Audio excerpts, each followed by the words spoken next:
Community Cats podcast. Ready? Let's go. Welcome to the Community Cats podcast. I am your host, Stacy LeBaron. I've been involved helping homeless cats for over 20 years with the Merrimack River Feline Rescue Society.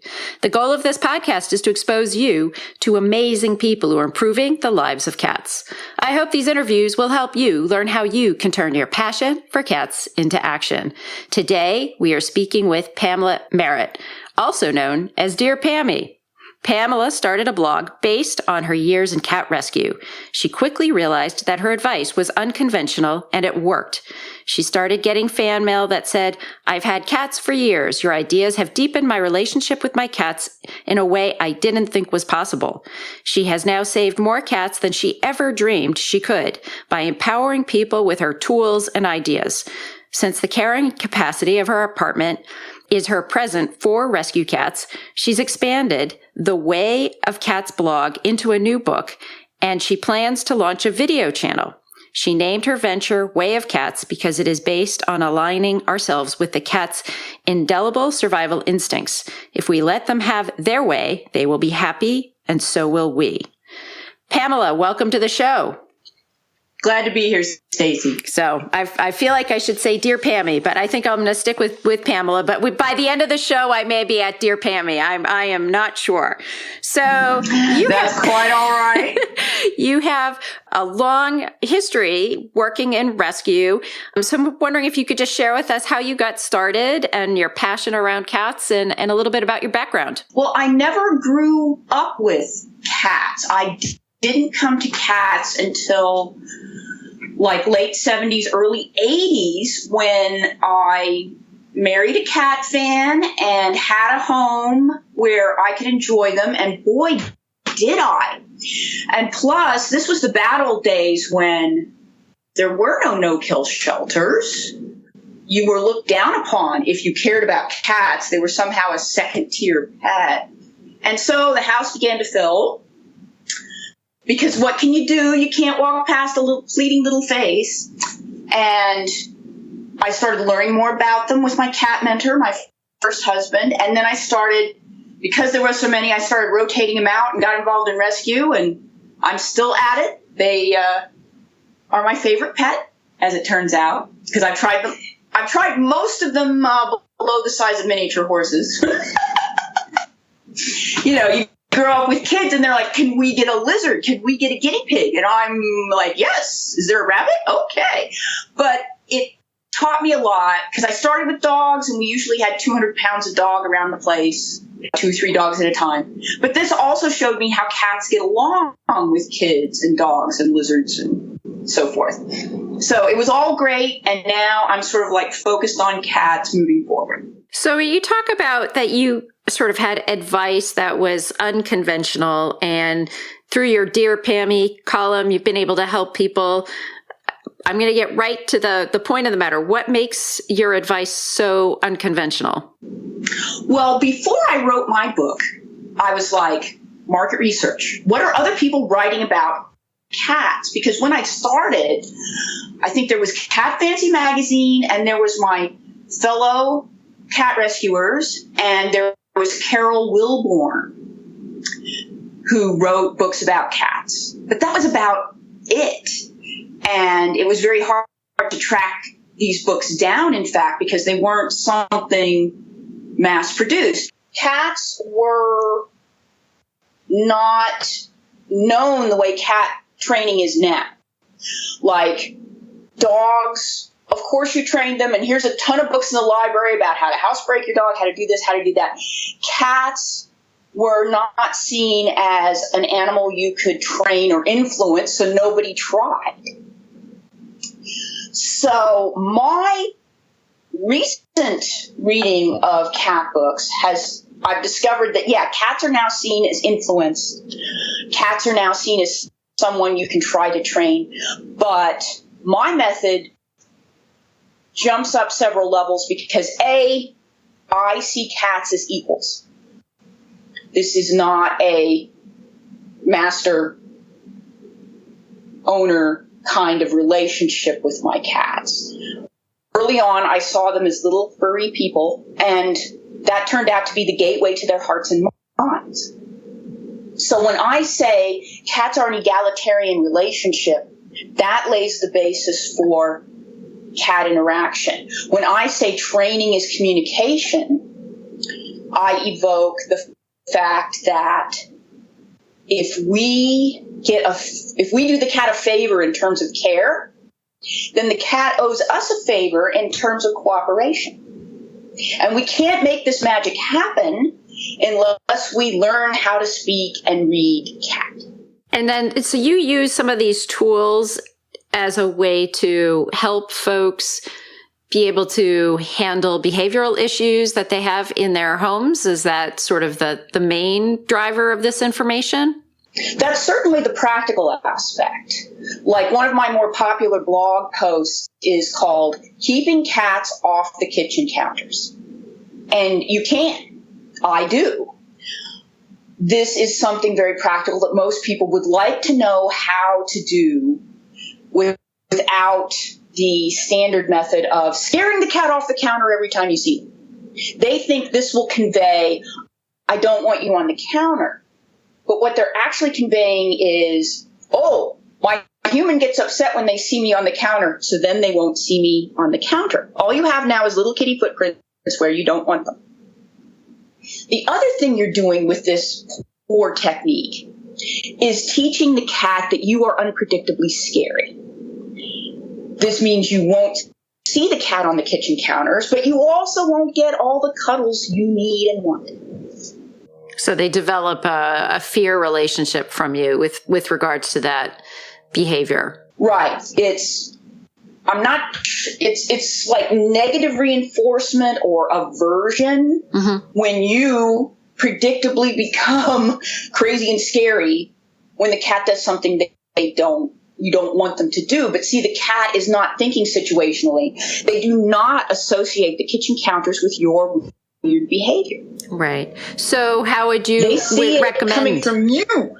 Well, the way I handle kitchen counters is, first of all, to let people understand the cat's view of territory means they need territory in every room.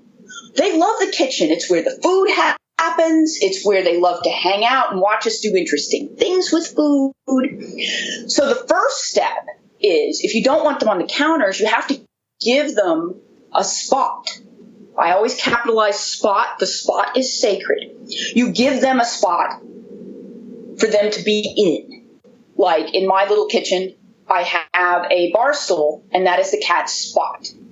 Tristan, my lively Siamese mix, loves to watch me do things. So if he sits in his spot, he can stay in his spot and be with me. Yeah. We have a cat tree right by the window that's right next to our kitchen counter, where my cat he'll sit in the window with the window open. And then, while I'm puttering around the kitchen, he'll just sit right there. Exactly. And this illustrates how a lot of cat appreciators, that's my phrase for people who love cats, we appreciate them, people. Cat appreciators instinctively understand all these things. By following my first cat mentor, my first husband, I learned a lot of these things simply by watching him interact with the cats.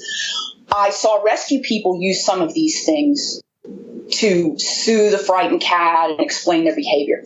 But one of the things that got me started was that this was not something people could really explain to others very well. Cat appreciation needed a system. And that's where I come in. We're proud to be an affiliate of Space Kitty Express, makers of handmade, refillable catnip alternative cat toys. Think valerian, silver vine, honeysuckle, etc. for the discerning cat who wants to try something new or doesn't respond to catnip. You can even get 10% off your purchase at Space Kitty Express by using the code CommunityCats at checkout. Help your kitty blast off today with some new toys from www.spacekittyexpress.com. Did you miss the 2018 online cat conference that we held in January? Or would you like to share some of the conference webinars with friends? You can now purchase the presentations and share them with colleagues and friends. Just visit our recordings page, which is under the Resources tab, to access webinars from some of the leading personalities in feline welfare today. They're sure to give you and your cat-loving friends great ideas on ways to help even more cats. Check it out at www.communitycatspodcast.com. You have a new ebook out, and in that ebook, you cover some tips for folks to use in their homes. Absolutely. I explain how to speak and read cat. I explain what the cat is thinking with several common challenges, like the kitchen counters. Like, a lot of people feed the cats on the counters because they don't want the dogs and toddlers to get into the food. But what you're doing then is giving the cat the counter. Mm-hmm. They don't know where their territory is supposed to end and your territory is supposed to begin. So if you must feed the cat on the counter, you have to block out their section with like a row of canisters or an actual barrier, and then you can play the valuable technique I call yours and mine. So creating separate spaces. Right, because cats are extremely territorial in terms of understanding their space. It's three-dimensional. It's multisensorial. If they can sense it, that's their territory. And they have to at least monitor it and understand it and have a place to hang out, just like they need a place to hang out and scratch in the room. Like, a lot of people will take a scratching post and stick it in the basement, and they're like, the cat never uses the scratching post. Well, the point of the scratching post, one of them, is for a cat to claim territory. They don't want to claim the basement. You're not claiming the basement. Right. And actually, in my house, I have two cats, and my cats have different territories. And one cat has one area and the other cat has another area, and they're relatively respectful of each other in their separate spaces. Right. And cats have different needs regarding this as well. Highly social cats, like my part Siamese Tristan, is a friend to everybody. All territory is his territory, and he's happy to share. While probably the most territorial is our long-haired Norwegian forest mix, Torty, Olwen, who not only regards everything as her territory, but she's a tortie, so she has to make sure everybody is doing things right. Mm-hmm. So I don't really have individual territories. All four of my cats share, but they express it in different ways. Mm-hmm. What about vertical? Are some of your cats more on, like, kept on higher levels and then other lower levels? Yes, we have floor-to-ceiling cat trees in some designated spots, because that way the cats share the cat trees. Like, one likes on top, one likes the middle, one likes the lower one. Now this cat tree is working for all four cats who use different areas of it. And that was another radical thing I came up with, is the concept of the 3 cat types. There's alpha, there's beta, there's gamma.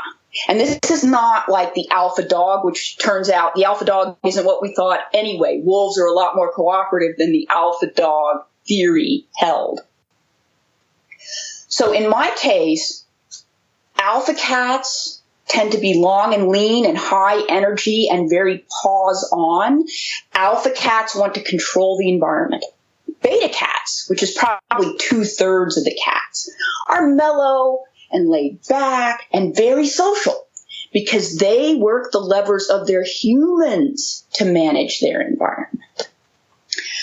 And then gamma cats, a lot of Persian influence here, are detail-oriented. And they don't know they can manage the environment. So with a gamma cat, you have to be their advocate. You have to keep checking in on them to make sure they're getting what they need and they're happy, and then they're thrilled you cared and that you're showing this overt wanting to take care of them vibe. Tristan, who's pretty alpha, will just go and try to fix whatever it is himself, and then when it screws up, he comes to me like, I need help. But it's certainly, doing it himself is always going to be his first impulse. So by understanding the cat types and understanding the cat breeds that go into the cat types, I also cover this in my book very extensively because it's key to choosing. Once you know the cat types and once you know what kind of cat you like, you can go to the shelter and pick your dream cat. So then the title of the book is The Way of Cats, and it's how to use their instincts to train, understand, and love them. If folks are interested in checking out the book, where would they find it? Right now, it's exclusively on Amazon Kindle, and I am working on the paperback version. Fantastic. So right now, if you're sitting in your car waiting to get that last cat in the trap, it's a great thing to read on your phone while you're sitting there. I'm always thinking of ways for folks to entertain themselves while they're waiting for that last cat. Oh, yes, thank you. I'm quite familiar. And I designed it to be a book you would enjoy reading all the way through, but it is also searchable, being an ebook with internal links and a cat glossary at the back. So I do see it as a handy resource for a lot of situations. And also, I notice on your website, you do send out a weekly newsletter. What sort of things do you put in that? Well, I have the week's feeds.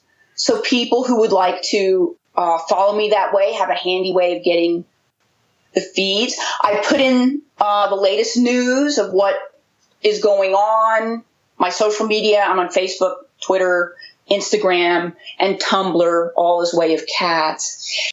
And I usually do a little essay about where we're at, because I've been in the unique position to see cats grow out of that little, well, if you have to have a cat, I suppose it's all right, but as long as it's only one and as long as you don't enjoy it mindset, to now total cat domination of the internet.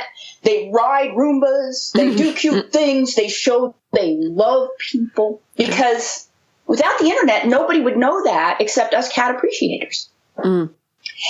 And when we said, oh no, cats are cooperative and affectionate, no one believed us. But I think now we have more cats in homes than we have dogs, or we're close. Yes, cats have moved to total world domination.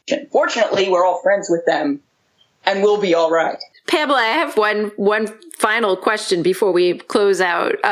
You've been in the rescue world for quite a long time. I would say in the years that I've been involved, 20 plus years, a lot has changed for cats in shelters, in our communities, community cats. How has it changed for you over the last 15 odd years? Well, first of all, the rise of no-kill shelters and the enlightened shelters that rescue cats and then put them in a position to move on to a new home has just exploded, and it does my heart so much good.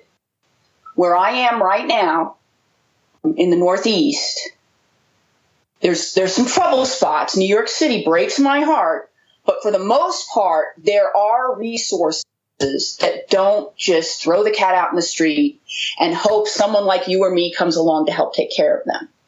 It's organized, it's visible, it's pushing for declawing bans. We've really grown up politically, I think, along with the rest of the humane animal movement. And that's the hugest thing. I mean, I wound up filling my house with cats because they had nowhere else to go. And I developed a subspecialty of finding the right cat for the right person. I moved it on to seniors, people with some kind of mobility or intellectual challenge. That was like my specialty. And cats are fantastic for that, because what they really want is minimal care, they're low maintenance, and at the same time, they're extremely interactive and affectionate. I've also seen cats recognized as therapy animals, especially for emotional and PTSD purposes, and also in the autism community for people on the spectrum who find a cat to be a very compatible companion animal. And all of these things have happened ever since I started rescuing cats. It's like a lot of my dreams have come true. It's very emotional for me. Yeah, I think it's just fantastic what has happened over the last 20 odd years for cats in general. And we're learning more every day. But it's just been a tremendous ride. And I just can't wait to see what happens over the next 10, 20 years. Oh, I agree. And one more thing that is part of my mission is that I see the eradication of cat prejudice to be a feminist issue. And that's another area that has grown tremendously since I've been involved in it my whole life. Inadvertently, I'm a woman. But cats were seen as feminine and thus denigrated. That's why we have crazy cat ladies. We don't have crazy cat men, because if a man does it, it's fine. Right. And so that, I think, is another way where cats are part of any humanitarian movement, as an example of what happens when you don't look clearly at whoever you're trying to be prejudiced against. So, Pamela, if folks are interested in finding out more about your book and your blog and your newsletter, how can they find you? I'm at wayofcats.com. /blog will lead you right to the blog, which is the liveliest part of the site, of course. I have social media under Way of Cats: Facebook, Twitter, Tumblr, Instagram. I have an author page on Amazon.com, Pamela Merritt, 2 R's, 2 T's. And I also have my Dear Pammy cat advice column, which I've been at it for a while. I'm pretty prominent in search engines. Way of Cats, Dear Pammy, that will get you wherever you need to go. Excellent. Excellent. So, Pamela, is there anything else you'd like to share with our listeners today? Be proud of loving cats. I think that's fantastic. It's a tremendous idea, and we should all be proud. I think you've got some fantastic ideas swirling around. I'll be very interested to read what your future blogs say. And I want to thank you so much, Pamela, for agreeing to be a guest on my show, and I hope we'll have you on again in the future. I would love that, Stacy, and likewise, this has been my pleasure. Thank you for listening to the Community Cats podcast. I would really appreciate it if you would go to iTunes and leave a review of the show. It will help spread the word to help more community cats.